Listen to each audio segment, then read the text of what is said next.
আসসালামু আলাইকুম, welcome back to my channel. কেমন আছো তোমরা সকলে? আশা করছি সকলে খুব ভালো এবং সুস্থ আছো, আর আমরাও ভালো আছি। আমার আরেকটি নতুন ব্লগে তোমাদের সবাইকে ওয়েলকাম। আজকের ব্লগটা আমি সকাল থেকে শুরু করছি, বিছানা থেকে উঠে ডাইরেক্টলি ক্যামেরা অন। তো দেখো, আমার চোখ খুলেই না, আমি বিছানায় একটু বসেছিলাম, তারপরে ক্যামেরাটা হাতে নিলাম। এদিকে দেখো, পুচকুসোনা আর তার পাপা এখন পর্যন্ত ঘুমাচ্ছে, আর আমার ঘুম হয়ে গেছে, মানে আমি উঠে পড়েছি। আর এদিকে দেখো, চুলের অবস্থা একদম কেমন হয়ে গেছে, কালকে এইভাবে বেঁধে শুয়েছি। তো তারপর আমার সমস্ত কিছু বাসি কাজ গুছিয়ে চলে গেছি স্নান করতে। আর স্নান করে এসে দেখি আম্মু ভাত হয়ে রান্না করে নিয়েছে, আর আমি এসে তরকারিটা বসিয়ে দিলাম। আর দেখো, এদিকে এগুলো কী কেটে রেখে দিয়েছি, বলো তো এগুলো কী জিনিস, কমেন্টে অবশ্যই জানাবা। আর এদিকে দেখো, আমি ভালো করে তেল মশলা এগুলো কষিয়ে নিচ্ছি, একটু ভেজে নিচ্ছি, তারপরে ওগুলো দিয়ে দিব। তখন বরমশাই খাওয়া হয়ে গেছে একটু পরে, আর খাওয়া দাওয়া করে ও আসছে ঘরে, আর আমি ওর কাছে আসলাম। ওর ফোনটার কথা বলতেছি, আমি ওর ফোনটা চাচ্ছি, কারণ ওর ফোনের ক্যামেরাটা খুবই ভালো। তাই ওকে বলতেছি যে তোমার ক্যামেরাটা, মোবাইলটা আমাকে দাও, আর আমারটা তুমি নাও, মানে এক্সচেঞ্জ করি। তো ও দিল না, ও দিবে না বললো। তারপরে দেখো, তোমাদের দাদাভাই বেরিয়ে পড়েছে, আর এদিকে আমি তাওয়ালটা নিয়ে আসলাম তাকে দেওয়ার জন্য। ওটা তাওয়াল আমি ধুয়ে দিয়েছি বলে, এটা অন্য একটা তাওয়াল, ওর তাওয়ালটা ধুয়ে দিয়েছি, শুকায়নি। তাই ওকে আরেকটা নতুন তাওয়াল বের করে দিলাম, কারণ গাড়িতে প্রচণ্ড ঘাম হয়, ওর ঘাম হচ্ছে। আর দেখো, তোমাদের দাদাভাইয়ের বুদ্ধি, এখানে আছে 2টা ফ্যান, আবার কালকে একটা অর্ডার দিয়েছি, ওইটা ফ্যানও চলে এসেছে মিশো থেকে। এখন ওই ফ্যানটা সেট করা হয়নি, এই 2টা ফ্যানেরই হাওয়া খাচ্ছে, কি সুন্দর মিষ্টি হাওয়া, একদম ন্যাচারাল হাওয়ার মতো। আর দেখো, চমিও বাইরে চলে এসে আমি ওকে টাটা করে দিয়ে আমি একটু যখন যাবো গেটটা একটু আটকাই দিব, কারণ অনেকটা খোলা রাখতেছে, তাই আর কি ভাবলাম যে এক পাল্লাটা আটকাই দিই একটা, আর ওইদিকে ওইটা থাকবে। তারপরে ও চলে গেল, আর এখন আমি চলে আসলাম ঘরে এসে আমার কাজগুলো আমি এখন গুছিয়ে নেব। আর দেখো, আমার রোজকার কাজ হচ্ছে এই যে এই কাজটা, পুচকুসোনা খেলনাগুলো সবসময়ের জন্য এরকম করে এলোমেলো করে ফেলে দিবে, আর আমাকে সমস্ত কিছু বারবার ঠিক করে রাখতে হবে। দেখো তো কি কাণ্ড, ক্যামেরাটাও ভালো করে, আলোটার জন্য ভালো করে ছবি আসতেছে না।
বিছানার চাদর পাতবো না, কারণ সুতি চাদরটা ধুয়ে দিয়েছি, ওটা শুকিয়ে যাবে, তারপরে ওটাকেই দিব। আর এগুলা চাদর দিলে পরে না বিছানাটা খুবই গরম হচ্ছে, তাই আর কি এখন শুধু বিছানার মধ্যে একটা ক্যাথা বিছিয়ে নিলাম। আর পুচকুসোনা যেখানে শয় ওর জায়গাটাতে একটা প্লাস্টিক দিয়ে নিলাম, কারণ পুচকুসোনা তো এখন পর্যন্ত টয়লেট করে, তাই আর কি ওর তো কোনো গ্যারেন্টি নেই, টয়লেট করে দিতেও পারে, তাই আর কি সবসময়ের জন্য ওর ওখানে একটা প্লাস্টিক দিয়ে রাখি।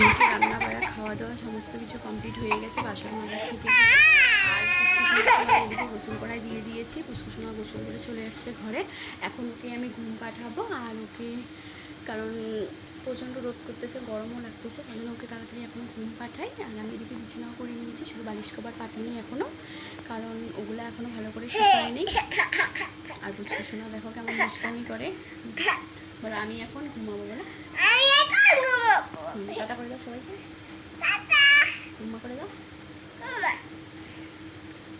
তো ওকে আমি এখন ঘুম পাঠিয়ে, দেখা হচ্ছে আবার একটু পরে। গাইস, পুচকুসোনাকে ঘুম পাঠিয়ে দিয়েছি কয়েকটা রিলস বানাবো বলে। আর এদিকে দেখো, আকাশের অবস্থা এত খারাপ কী আর বলবো।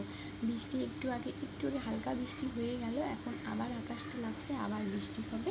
আর সেই বিদ্যুৎ চমকাচ্ছে, আর নেট অন করতেই আমার ভীষণ ভয় পাচ্ছে। তাই আর কি আজকে মনে হয় আর আমার শর্ট ভিডিও করা হবে না, তো ব্লগ কন্টিনিউ করতে লাগবে মনে হয়।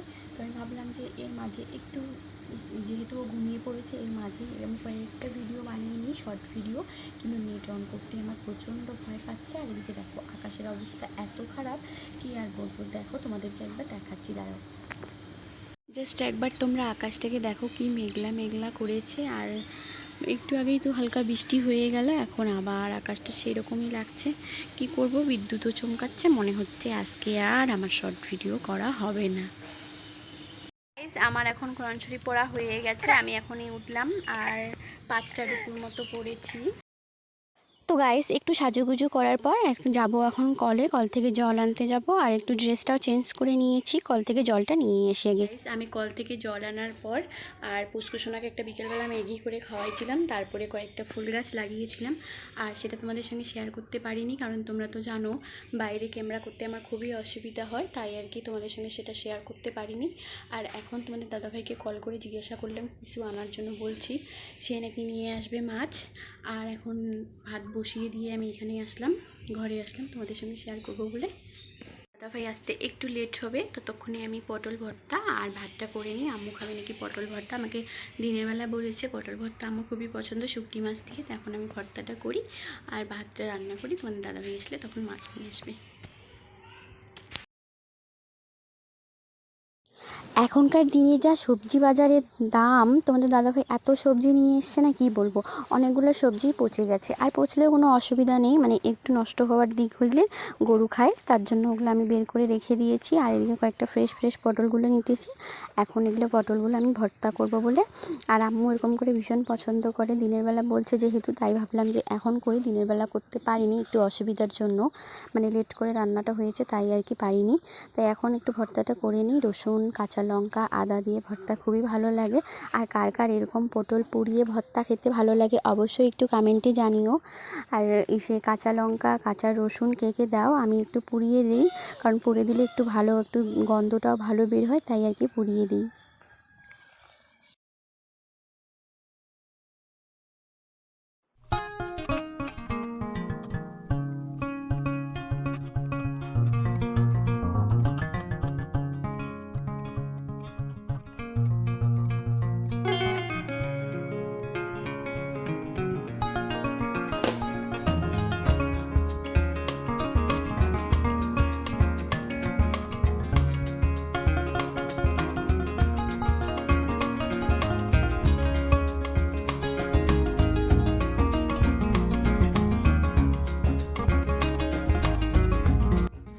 তো আমি পটলগুলোকে একটা শিকের মধ্যে ঢুকিয়ে নিয়েছি, আর এখন এগুলো মাটির উনুনে দিয়ে দিব, একটু পোড়াতে দিয়ে দিব উনুনে। আর এদিকে দেখো তোমাদের দাদাভাইও চলে এসেছে মাছ নিয়ে, আর মাছগুলো কুচকুসোনাকে দিয়েছি, সে আমাকে এনে দিল। তারপরে মাছগুলোকে কাটা বাছা ধোয়া করে আমি তাড়াতাড়ি রান্নাটা বসিয়ে দিই, কারণ আজকে একটু লাইভে আসবো, তো তার জন্য প্লিজ তোমরা একটু লাইভে থেকো আমার। তারপরে দেখো এদিকে মাছগুলো আমি বের করে নিয়ে নিয়েছি, আর আজকে কাতলা মাছ নিয়ে আসেনি, আজকে রুই এনেছে। তো ফাইনালি আমার মাছের ঝোলটা হয়ে গেছে। আর দেখো আমি শুকনো লঙ্কা একদম ব্যবহার করিনি, মানে শুকনো লঙ্কার গুঁড়োটা, কারণ আম্মুর একটু খাইলে প্রবলেম হয়, গ্যাসের সমস্যা হয়, তাই আর কি এরকম করে একটু হালকা ঝোল করেছি, মানে একটু গ্রেভি টাইপের আর কি। তো আজকের রেসিপি আমাদের রাতের এরকমই, পটল ভর্তা আর মাছ দিয়েই আজকে আমাদের ডিনারটা করব আমরা। তারপরে এদিকে আমি পটলগুলোকে একটু পিষিয়ে নিই। তো ভিডিওটা আজকে এখান থেকে, ভালো লাগলে লাইক কমেন্ট শেয়ার এবং সাবস্ক্রাইব করে দিও। দেখা হচ্ছে নেক্সট কোনো ভিডিও।